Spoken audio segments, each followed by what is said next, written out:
Welcome to the Banker Lamp. Please enjoy the video. You start by validating the basics that commonly block registration. Power down, remove the SIM, inspect and reseat it, because a loose tray or dust interrupts signaling.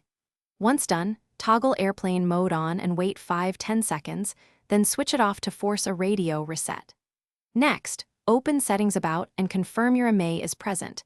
If it's missing or shows invalid, note that now because solving IMEI issues is a different process. You now handle network selection and configuration.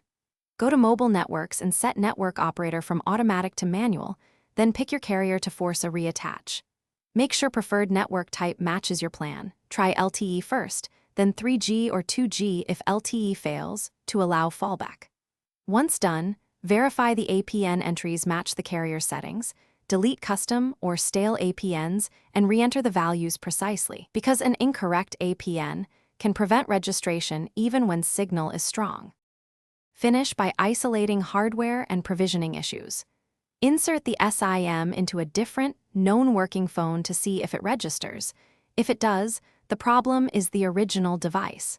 Then update carrier settings and install any phone firmware updates, rebooting after each change to apply radio firmware.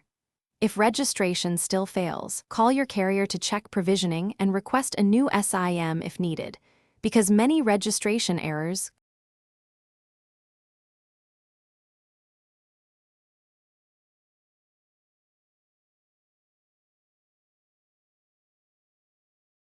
Thanks for watching. If this was helpful, leave a like and consider subscribing. See you next time.